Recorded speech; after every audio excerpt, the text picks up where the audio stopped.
안녕하십니까. 저는 서울아스병 혈액내과 박한승이라고 합니다. 이번 시간에는 급성 림프무구 백혈병의 최신 치료에 대해서 말씀을 드리도록 하겠습니다. 먼저 이제 말씀드릴 순서는 이제 이 백혈병이 어떤 병인지, 그리고 우리가 어떤 치료를 하게 되는지에 대해서 말씀을 드릴 텐데요. 먼저 이제 급성 림프무구 백혈병은 이제 매우 드물고, 그리고 재발이 잦은 질환입니다. 네, 그래프에서 보시는 것처럼 소아에서는 발병률이 성인보다 좀 더 높지만은 전체적인 수는 이제 성인과 소아 환자가 비슷하게 발생을 하는데, 이제 성인 급성 림프무 백혈병은 이제 국내에서는 연간 300명 내외 정도 발생하는 것으로 알려져 있습니다. 네, 소아의 급성 림프무 백혈병은 항암 치료만으로도 완치가 되는데, 근데 성인은 그에 비해서 재발이 잦고 그래서 이식하는 빈도가 훨씬 더 많게 되겠습니다. 그래서 양쪽을 비교해 보면은 이런 이제 발병률 차이 보이지만은 전체적인 숫자는 비슷비슷하게 되는데요. 이게 이제 소아와 성인을 비교해 놓은 표인데, 이제 그래프에서 보시는 오른쪽에 있는 쪽이 이제 소아 급성 밀폐 백혈병이고 왼쪽은 성인입니다. 그래서 24개월, 그러니까 2년을 양쪽을 이제 같이 비교를 해보았을 때 앞서 말씀드린 것처럼 소아 림프무 백혈병은 예후가 좋은 편이고 성인에서는 이 위로 갈수록 그러니까 점점 최근에 치료를 받은 환자들임에도 불구하고 여전히 재발이 잦고 그래서 이제 완치율이 소요보다는 좀 낮은 것을 볼 수가 있겠습니다. 저희가 그동안에 급성 림프무 백혈병 하면은 크게 세 가지로 생각을 했었습니다. 첫 번째는 필라델피아 음성인 급성 림프무 백혈병, 그리고 필라델피아 양성인 급성 림프무 백혈병, 그리고 마지막으로 그 외 다른 기타 융합 유전자 이상이 있는 여러 가지 급성 림프무 백혈병, 이렇게 세 가지로 분류를 했고 여기 맞춰서 치료를 해왔습니다. 근데 이제 그러다가 한 몇 년 전쯤에 이제 이거보다 좀 더 다른 개념이, 그러니까 우리가 똑같이 이제 필라델피아 음성 급성 림프무 백혈병인데도 불구하고 치료가 쉽지 않은 경우들이 많이 있다 보니까 혹시 뭐 어떤 다른 뭐 유전적인 이상이 있거나 이런 게 있나 아닌가 해서 검사를 많이 이제 해보게 되었는데, 우리가 그동안에 흔히 알고 있던 필라델피아 양성인 급성 림프무 백혈병들은 여기 보신 유전자들이 서로 융합을 일으키면서 융합 유전자들이 말 그대로 유전자가 꺼지지 않고 계속 이제 지속적으로 활성화를 일으키면서 세포가 비정상적으로 증식하고 그리고 세포가 스스로 죽어서 없어지는 세포 자멸사가 되지 않으면서 이제 결국 암으로 바뀌게 되는데, 우리가 그전에는 검사바에서 찾아내지 못하던 다양한 유전자 이상들이 마치 필라델피아 양성인 상황과 비슷한 일들을 결국은 일으키더라는 것들이 밝혀지면서, 그래서 이게 필라델피아 음성이지만은 필라델피아 양성일 때와 거의 같은 질병 양상을 보이게 되는 경우가 많았고, 그래서 우리를 이제 필라델피아 유사 급성 림프무 백혈병이라고 부르게 되었습니다. 그래서 앞서 잠깐 다시 우리가 돌아가서 말씀드리면 우리가 기존에 생각했던 이 세 가지 말고도 필라델피아 유사 급성 림프무 백혈병 이렇게 이제 여러 가지로 생각을 해볼 수가 있는데, 다만 이제 필라델피아 유사 림프무 백혈병은 양성일 때와 마찬가지로 이제 좀 더 재발이 잦고 그리고 치료가 좀 잘 안 되는 경향을 보이게 됩니다. 그래서 앞서 말씀드렸던 내용으로 되돌아가서 이제 그럼 성인에서 치료가 소아에 비해서 예후가 좀 더 좋지 않고 재발을 잘 하더라는 걸 우리가 다시 이제 생각을 해보면은, 이제 성인에서는 소아보다도 필라델피아 양성, 그러니까 필라델피아 양성인 림프무 백혈병이 훨씬 더 비율이 높습니다. 소아 비교해 봤을 때도 소아에서는 이게 많아봐야 한 5% 정도, 5에서 10%쯤 차지하는데 성인에서는 35에서 45% 이상 차지하는 경우가 많고, 앞서 말씀드렸던 필라델피아 유사인 림프무 백혈병이 거의 한 30%까지 20에서 30%쯤 차지를 하는 데다가, 그리고 더 나아가서 일반적으로 이 경우 이 두 군을 예후가 안 좋다고 생각을 하죠. 근데 이게 두 개 합쳐도 벌써 70%에 육박을 하는데, 게다가 이제 이것도 아니라고 해도 우리가 그전에 기존에 알려진 예후가 이런 게 있으면 예후가 안 좋더라, 그다음 예후가 뭐 불량하고 재발이 잦더라는 유전자와 염색체 이상들이 포함이 되기 때문에, 그래서 소아급성 림프무 백혈병하고는 달리 그러니까 지금까지 알려진 이제 치료가 쉽지 않은, 치료가 잘 안 되는 인자들이 더 많이 이제 성인에서 이제 발견이 되고, 그래서 소아하고는 달리 성인에서 이제 치료가 쉽지 않고 재발을 잘 하는 게 아닌가라고 그렇게 생각을 하고 있습니다. 그런 의미에서 우리가 좀 더 이제 발전하게 된 게 그런 미세산조남이라는 개념이 나오기 시작을 했고요. 그래서 우리가 항암 치료 후에도 흔히 이제 골수검사 하고 나면은 이제 완전 관해다라고 얘기를 하지만은 이제 막 이제 현미경으로 우리가 관해인지 아닌지 눈으로 보는 거기 때문에 현미경으로 봤을 때 암세포 눈에 보이지 않을 뿐 우리가 남아있지 않을까라고 생각을 하고 있는데 그러니까 골수 검사를 기준으로, 그러니까 골수 검사 말 그대로 눈으로 봤을 때, 이걸 봤을 때 기준으로 잡으면은 이제 염색체 검사는 골수 검사보다는 조금 더 정밀하게, 그러니까 이제 골수 검사에서는 완전 관해라고 나오지만 염색체에서 아직 전 처음 발병 당시 있었던 이상들이 나오는 경우들이 있고, 그리고 필라델피아 양성인 경우에 아마 얘기 들어보신 적이 있으실 겁니다. 우리가 PCR이라고 해서 이제 주로 필라델피아 염색체거나 아니면 다른 이상이 있을 때 찾아내는 검사들이 있는데 이게 조금 더 정밀하게 나오고 지금 이제 병원들이 이제 열심히 하고 있는 차세대 연기 분석에서는 아마도 이런 PCR보다는 더 정밀한 검사 결과를 내지 않을까 생각을 하고 있습니다. 그래서 그렇기 때문에 우리가 골수 검사에 똑같이 관해라고 나오지만은 이 관해의 정도가 어느 정도인지에 따라서 이 관해까지 도달한 분이 재발을 안 하는 경우도 있고 아니면 똑같은 관해인데도 불구하고 나중에 이제 재발을 하는 경우가 이런 관해 정도에 따라서 달라지지 않을까라고 추정을 하고 있고 그래서 결국 이제 당연히 얘기했지만 관해 더 깊게 더 많이 관해가 되고 유지가 될수록 이제 더 좋은 예후를 볼 수가 있겠습니다. 그래서 우리가 미세잔존암을 좀 더 이제 열심히 보고 있는데 소아 성인에서 이게 좀 차이가 난다는 보고들이 있어서 역시 이것도 예후에 관련되지 않을까 이렇게 생각을 하고 있습니다. 그래서 이제 상하 종합을 해보면은 이제 이 병이 성인에선 소아와는 달리 재발이 조금 더 잦은 병이고 그다음에 결국 우리가 흔히 말하는 동종이식을 하는 경우들이 많은데 지금까지 이제 우리가 일반적으로 하고 있는 표준 치료는 보통 이런 식으로 갑니다. 필라델피아 음성일 때는 이제 세포독성 항암 치료 먼저 하고 관해에 도달하면은 이식을 하거나 혹은 유치료를 하게 되고 재발 오거나 아니면 불응일 경우에는 이제 면역 치료 그리고 세포독성 화학 치료를 하고 최근에 이제 카티라는 옵션 하나 더 생겼죠. 치료를 하게 되고 필라델피아 양성일 때는 이제 항암 치료에다가 그러니까 타이로신 카이네즈 이니비터 TKI라고 부르는 일종의 표적 치료제를 같이 이제 추가를 해서 관해에 도달했을 때는 아직까지는 가능하면은 이식할 수 있으면 이식을 하고 만약에 이식을 못한 경우에는 이제 유치료를 하게 되고 이게 이제 재발이거나 아니면은 잘 안 들을 때는 면역 치료를 하거나 아니면 다른 표적 치료제 TKI를 바꿔서 치료를 하게 됩니다.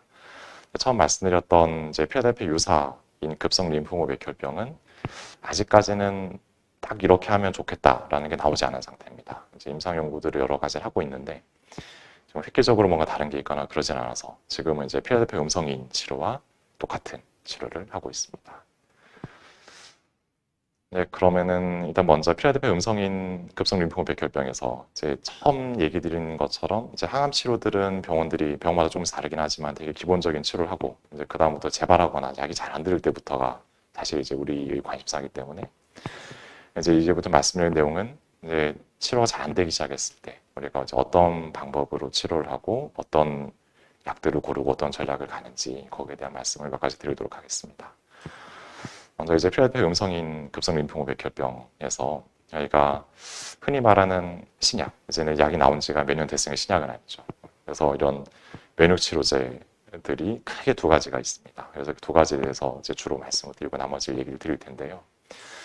일단은 먼저 우리가 이제 블린사이토 혹은 블리나투모압이라고 부르는 약제입니다. 약 자체는 굉장히 긴 영어 이름이 붙어 있는 약이고, 약이 기본적으로는 이 가운데 보이는 요 두 가지 이제 Y자 두 개 합쳐놓은 것 같은 요게 약입니다. 그러니까 자체가 이제 암세포를 죽이는 약은 아니고, 약은 이 두 가지 항체라고 하는 게 두 개 붙여놓은 약이고, 한쪽 항체의 끝은 B세포. B세포 중에는 이제 우리가 B세포인 급성 림프모 백혈병 세포가 포함되겠죠. 모든 B세포와 반대쪽은 이제 몸 속에 있는 정상적인 T세포를 강제적으로 결합시켜주는 약입니다. 그러니까 이제 이해하기 쉽도록 그림이 크게 일어났지만은 사실은 이 세포들이 거의 붙어 있다시피 하게 되고, 그래서 이렇게 두 세포가 결합을 하게 되면은 T세포에서 여러 가지 사이토카인들이 이제 뿜어져 나오면서 가까이 있는 세포들을 죽이게 되고, 이 T세포의 B세포가 암세포일 수도 있고 정상 B세포일 수도 있고 하여튼 모든 B세포가 다 이제 들러붙기 때문에 이 사이토카인들이 B세포를 죽이는 방식으로 기능을 하게 됩니다. 그래서 이 약의 가장 중요한 핵심이 이제 이 약 자체가 암세포를 직접 죽이는 건 아니라는 거. 직접 죽이진 않고 결국은 정상적인 T세포가 어느 정도 있어야 이제 암세포를 죽일 수 있는 이제 그런 약이 되겠습니다. 그래서 이제 연구 결과들을 보면은 저희가 이제 약을 많이 쓰게 된 게 이제 일반적인 그러니까 치료가 안 되거나 재발했을 때 일반적인 항암 치료에 비해서 이제 예후가 훨씬 더 좋았습니다. 보신 대로 위쪽에 그려져 있는 것들이 이제 이 항암제고요. 이제 약이 사실 이 병에서 약이 안 되기 시작하면은 다시 관해오는 빈도가 그렇게 높진 않았었고 예전에 저희가 치료를 할 때. 그래서 어떻게든 그때 목표가 관을 어떻게든 약을 써서 만들어 보고 그 다음에 이식하자 이런 식으로 이제 갔었는데 브린사이토를 쓰고 난 다음에는 그런 약들보다 훨씬 더 관율이 높아졌었고 한 이제 첫 연구에서 30% 정도쯤을 봤다고 하는데 그 뒤 연구들을 보면은 한 뭐 60%, 70% 이런 것들도 있어서 이제 블린사이토가 기존에 했던 그러니까 이렇게 재발한 상태에서 재발하거나 아닌 불응인 상태에서 기존에 했던 약들보다는 훨씬 더 잘 되는 약으로 생각을 할 수가 있겠습니다.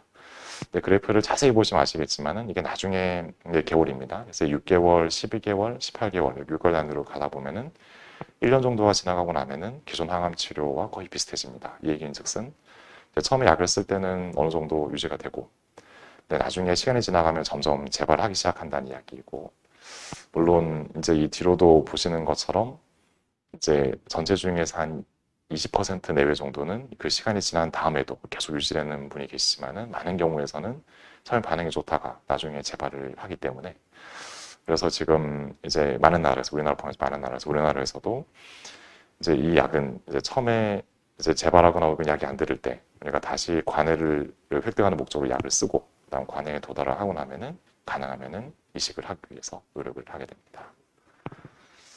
그 이야기도 두 번째 장점이 있는데 처음에 이야기 나왔을 때는 이제 어떻게든 관해를 가자는 게 목적이었었고, 근데 그 뒤로 앞서 얘기 드렸던 이제 미세산조남, 그러니까 이제 눈에 보이진 않더라도 미세하게 남아있는 병들에 대해서도 이야기 굉장히 효과가 좋더라는 연구들이 나오기 시작을 했고, 이제 똑같이 관해이지만은 결국 이제 눈에 보이지 않는 암이 많이 남아있을수록 아주 이식을 하더라도 재발한 빈도가 꽤 높은 편인데, 이제 블린사이토가 이렇게 눈에 안 보이는, 그러니까 현미경으로는 찾아내지 못하지만은 앞서 말씀드렸던 여러 가지 검사법을 통해서 우리가 찾아냈던 이 미세 잔존암이 남아있는 백혈병 세포들도 마저 없앨 수가 있었고, 그렇게 없앤 경우에서 이제 똑같이 관해더라도 훨씬 더 예후가 좋은 것을 볼 수가 있습니다.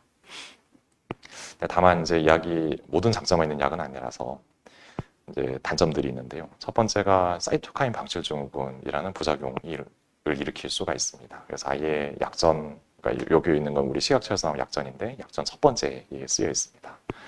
우리가 사이토카인 방출 증후군이라고 처음에 이야기에서 나왔을 때는 이제 뭐 저희가 막 이런 게 있다고 개념을 설명하고 있었는데 그 뒤로 시간이 지나면서 가장 일반적으로 우리가 언론이나 아니면은 뭐 여러 가지 뭐 TV나 이런 데서 많이 가장 비슷한 상황을 가장 많이 다루는 게 사이토카인 스톰, 사이토카인 폭풍이라고 하는 상황이 있고 사실 이게 사이토카인 방출 증후군과 같은 개념입니다. 그래서 말 그대로 결국 앞서 얘기 드린 것처럼 약 자체가 기능을 하는 약이 아니고 약이 면역세포를 끌어당겨서 기능을 하기 때문에 이 면역세포가 활성화되는 과정에서 사이토카인이 굉장히 많이 나오면서 이게 이 암세포만 죽이는 게 아니라 전신적으로 사이토카인 온몸을 다 돌아다니니까요. 특히 이걸 죽여야 될 세포가 많을수록, 그러니까 파괴된 세포가 많을수록 사이토카인이 많이 분비가 되면서 온몸에서 다양한 증상들, 뭐 가볍게는 열 나는 거, 더 심해지면은 이제 뭐 갑자기 의식이 흐려지거나 경련을 일으킨다든지, 아니면 한쪽 신경마비가 오는 등등의 증상들을 일으킬 수가 있었습니다. 그래서 특히 약이 이제 병이 많을수록, 그러니까 이제 암세포가 많고 병이 많을수록 점점 더 이게 더 심해지는 경향을 보이게 되고, 그래서 처음에 약을 쓸 때는 병원들이 다들 이제 당황을 하다가 지금은 이제 어느 정도 이게 이런 부작용이 오겠구나 하는 걸 우리가 어느 정도 짐작을 할 수는 있는데, 제가 이 약을 쓸 때 사이토카인 방출 증후군을 긴장을 하면서 약을 쓰게 됩니다.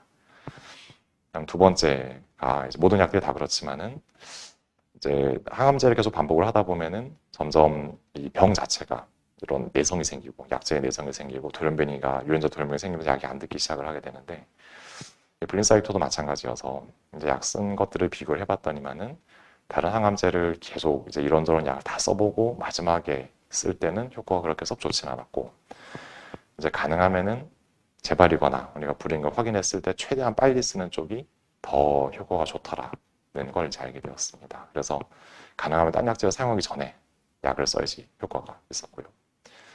심지어 이제 그 뒤로 이제 몇 가지 비교를 해본 논문에 따르면은 이걸 재발하는 하자마자 썼을 때보다, 그러니까 재발을 하고 다른 약을 쓰고 그다음에 이 블린사이토를 썼을 때는 이제 일반적인 항암했을 때랑 거의 효과가 같다는 보고가 있을 정도여서 약을 쓰려면은 최대한 빨리 쓰는 게 핵심이라고 볼 수가 있겠습니다.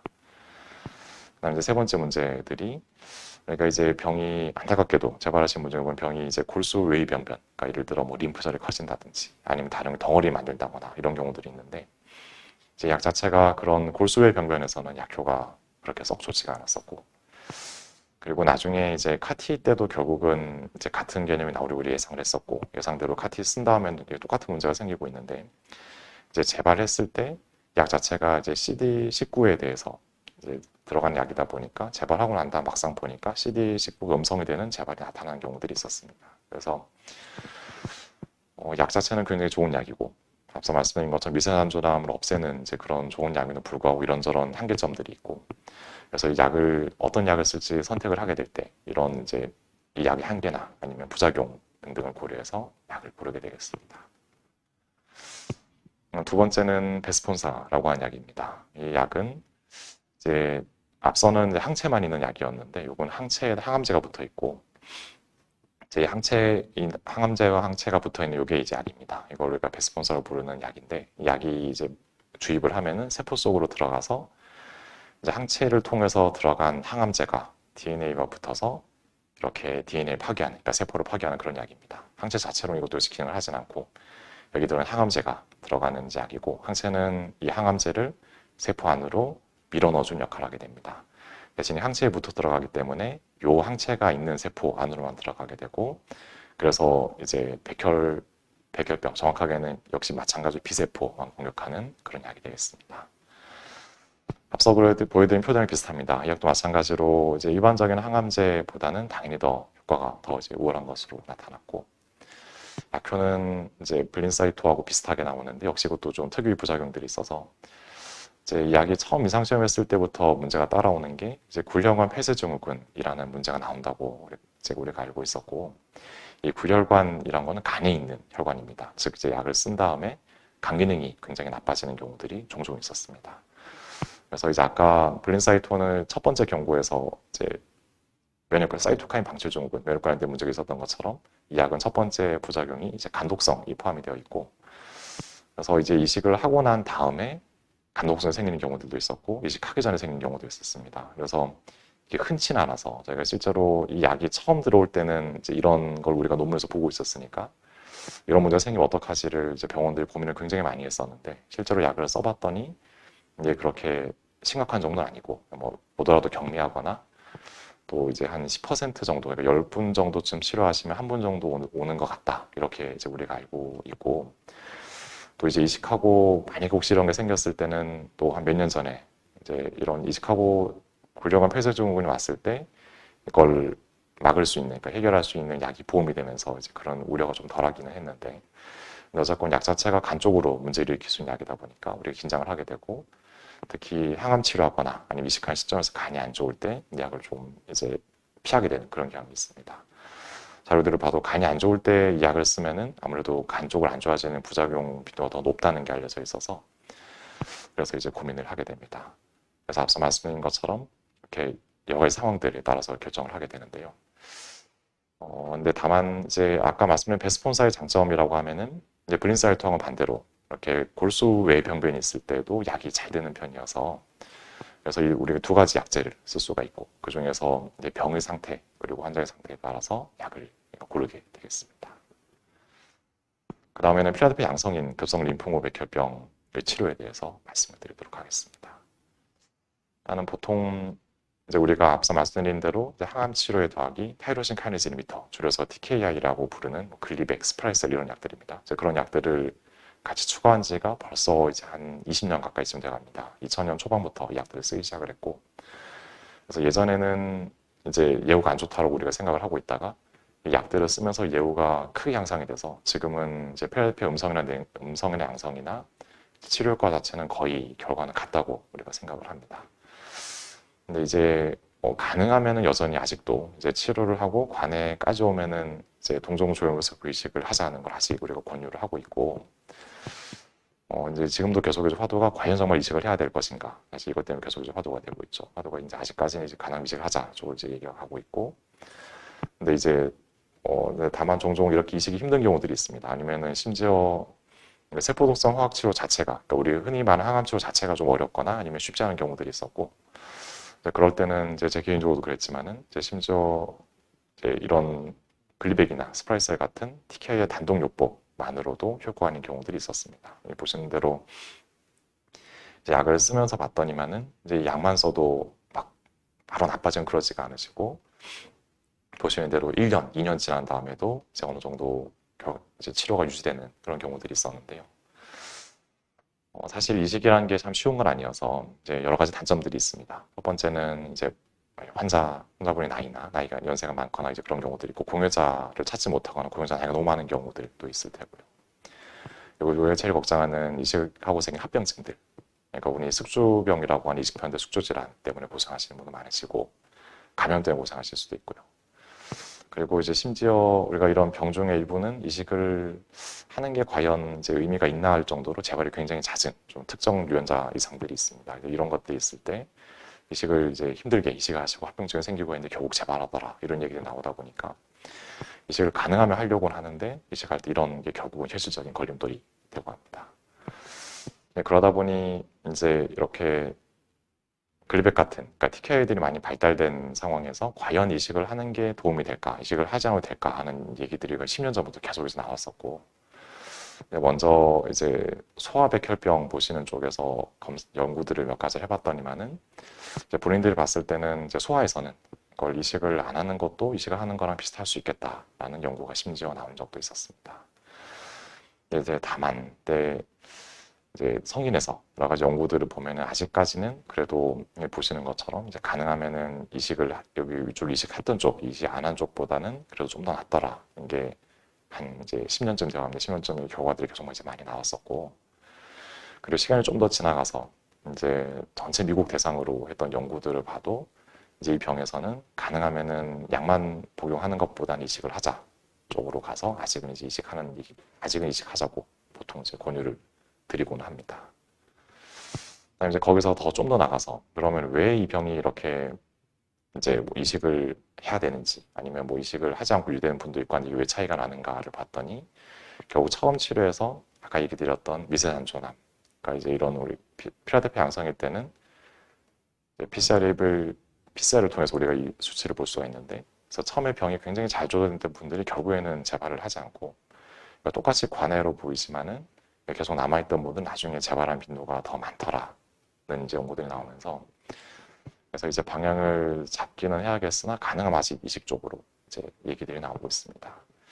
물론 최근 미국에서 이제 몇 년 전, 한 2년 전쯤 미국에서 나온 연구들을 보면은 이제 더 생약들, 그 다음에 뭐 더 앞서 얘기 드렸던 이런저런 면역치료제들, 뭐 블린사이토 같은 약들과 더 강한 약들을 추가를 했었으면은 심지어 이식을 하지 않아도 결과가 좋을 수 있다는 연구들이 차차 이제 나오고 있는 중이어서 아마 그 자료가 좀 더 쌓이고 그다음 결과가 여전히 좋더라가 나오면은 아마 우리나라도 비슷하게 따라가지 않을까 싶긴 하는데 아직까지는 보험이나 아니면은 이제 승인 문제 때문에 쉽진 않아서 그리고 이제 예전에 이식 안 했던 분들 중에 재발하시는 분들이 또 꽤 있다 보니까 아직까지는 이제 주로 이식을 하자는 얘기를 많이 하게 됩니다. 이제 이런 블린사이토도 결국 맨 처음에 승인을 받은 건 필라델피아 음성이었지만 양성에서도 이제 확실히 효과가 있었고 이런 기전 자체를 생각해보면 이게 B세포 자체를 다 죽이는 약이기 때문에 당연히 효과가 있을 수밖에 없는데 그래서 블린사이토도 이렇게 재발하거나 아니면은 불응인, 필라델피아 양성인의 급성 림프구 백혈병에서도 이제 효과가 있었고요.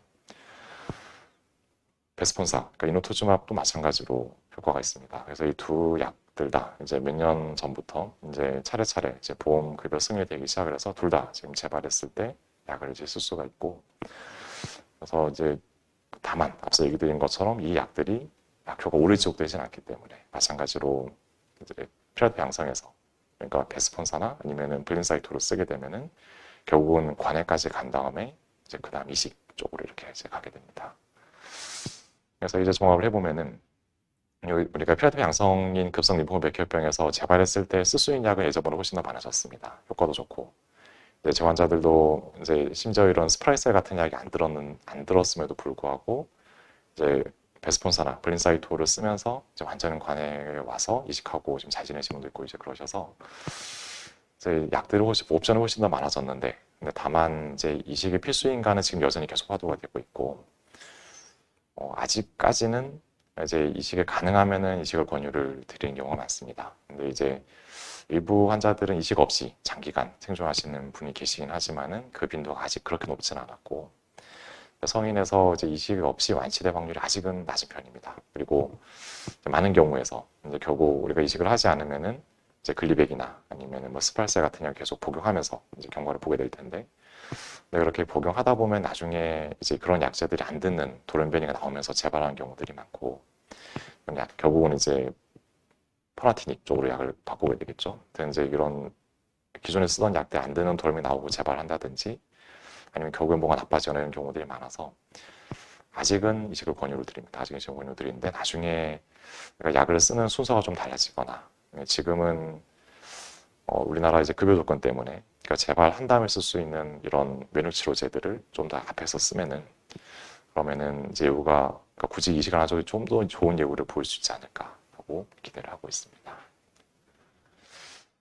이제 오늘 마지막으로 말씀드릴 게 카티 치료에 대해서 말씀을 드리고 이번 시간 마치도록 하겠습니다. 이제 외래에서 많이 궁금해하시는 분이 많으신데요. 근데 카티 치료에 대해서는 또 많이들 찾아보셔서 이제 저보다도 많이 알고 계신 분도 많이 계시더라고요.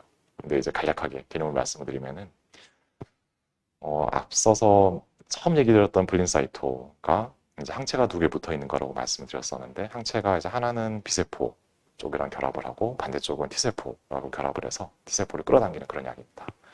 근데 이제 카티 치료는 비슷하지만 약간 좀 다르고, 이건 아예 이제 환자 혹은 건강한 사람, 주로 환자죠. 환자의 이제 T세포를 추출해서 거기다가 이제 암과, 그러니까 주로 이제 지금 B세포입니다. 주로 이제 암과 결합할 수 있는 항체를 붙여서 이걸 만든 다음에 환자에게 다시 주입하는 겁니다. 그래서 이제 블린사이토가 항체와 항체의 결합체를 그냥 주입하는 거였다면은 그럼 정상 T세포가 있어야지 기능을 하는데, 이제 이거는 T세포 자체에다가 결합을 해서 넣어주는 거여서 이제 어지간하면은 이런 뭐 T세포 때문에 기능 안 한다든지 이런 일 없이 기능을 할 수 있도록 아예 세포 자체를 만들어서 넣어주게 되는 거고요. 그래서 이 위쪽에 암세포, 주로 우리가 지금 다루고 있는 이런 백혈병 세포와 결합부하고, 그 다음에 이 밑에는 T세포를 결합을 시켜서 몸속으로 주입을 해주게 됩니다. 지금 우리가 쓸 수 있는 약은 킴리아이고, 이제 림프종, 그리고 교성 림프 백혈병에서는 이제 25세 이하의 소아 및 성인 환자에서 약을 쓸 수가 있습니다. 이식 후 재발했거나 아니면 2차 재발, 아니면 완전 불응일 때 쓸 수가 있는데, 25세 이하의 기준이 이제 백혈구 성분 채집일 기준으로 만 25세 364일, 그러니까 만 26세를 넘은 약을 쓸 수가 없는 이제 그런 상황이고, 25세 이하에서 지금 이 약을 쓸 수가 있습니다. 예, 그래서 이 킴리아에 대해서 자료가 생각보다 그렇게 많지는 않습니다. 많지 않아서 주로는 이제 소아백혈병에서 자료가 많고, 이제 성인에서는 자료가 그렇게 많지는 않은데, 외국에서 학회나 이런 곳에 가서 발표를 이제 보면은 논문으로 나오진 않지만은 이제 성인 대상으로 했던 이런 카티 치료 결과가 되게 이거랑 비슷하게 나오는 경우가 많아서 이 결과를 보시고 어느 정도 유추를 할 수가 있겠습니다. 제가 이제 성인 25세 이하였던 이제 성인 대상으로 했던 자료만 이제 추출해서 봤는데 11개월째, 그러니까 1년째에서 이제 관해가 유지되는 분이 한 60% 정도쯤 됩니다. 그러니까 이제 이식했을 때 관해 유지되는 정도 60% 정도로 생각을 하니까 이제 그거랑 거의 비슷한 정도쯤 되고요. 그 외 분들은 이제 시간이 지나면 서서히 재발하기 시작을 하면서 이제 생존율과 치료율이 떨어지는 걸 볼 수가 있습니다. 말씀드린 처음에 말씀드린 것처럼 이런 다양한 부작용들이 겪게 되고 주로는 사이토카인 방출증후군과 신경적 이상들이 생기는데, 우리가 킴리아가 아주 만능의 치료까지는 아니고 결국은 이제 병이 재발하는 분도 제 생각보다는 많다는 걸 알 수가 있습니다. 그래서 그러면 대체 이제 어떤 경우 치료가 더 잘 되고 안 되나를 봤더니만은 예측했던 결과들, 그러니까 미세산조남이 없던 분들이 더 치료가 유지가 잘 되고 생률은 당연히 높고, 그리고 병이 적었던 분들, 그러니까 이 세포가 들어가기 전에 이제 이런 병이 적었던 경우에서 더 치료가 잘 되고, 병이 꽤 남아 있어서 병이 조절이 잘 안 되고 백혈병이 막 아주 나빠지고 이런 상태에서 치료받았던 분들은 여부가 그렇게 썩 좋지는 않았습니다. 그래서 이걸 평균을 냈더니 앞에서 나온 60% 정도가 나온다는 얘기라. 그래서 결국 이 치료들도 이제 병이 어느 정도 많이 조절이 되고 미세산조람이 가능하면 음성이 되고 병이 많이 관해가고 없어지고 이렇게 해야지 약이 이제 우리가 기대했던 만큼 잘 듣고 그러지 않을 때는 안타깝게도 이제 치료 효과가 그렇게 썩 좋지를 못했다는 사실을 알 수가 있겠습니다. 하지만은 이제 지금 이제 킴리아에서 우리나라에서 이제 막 시작을 했지만은 좀 더 다음 이제 그 다음 약들이 이제 언제인지 모르지만 국내에 아마 들어오면 좀 더 나아지지 않을까 하고 기대를 하고 있기는 한데 그 전에는 이제 킴리아를 쓸 때 병 조절 없이 이제 병을 잡을 수 있지 않고 생각을 했지만 이런 결과들을 보면서 그러니까 약 쓰기 전에 좀 더 병을 조절을 더 많이 하고 약을 쓰면은 이제 병이 더 이제 킴리아 쓰고 난 다음 결과가 더 좋지 않을까 기대를 하면서 이제 치료를 하고 있습니다. 그래서 이제 한결하면은 이렇게 얘기 드린 것처럼 여전히 많은 경우에서 이제 치료 실패 재발을 하고요. 이게 이제 논문 안 나온 건 다 이제 끌어당겨서 보면은 재발률이 한 30에서 50% 정도 지금 재발을 하고 카티 세포가 신체 내에서 매우 오랫동안 유지되지 않습니다. 이게 길게 가면은 1년 약간 넘게 갔다는 보고들도 있고, 근데 뭐 짧으면 6개월, 4개월 이런 보고들이 있어서 결국 이게 없어지고 그다음 재발하고 이런 경우도 있다 보니까 이제 아주 오랫동안 유지가 되진 않고.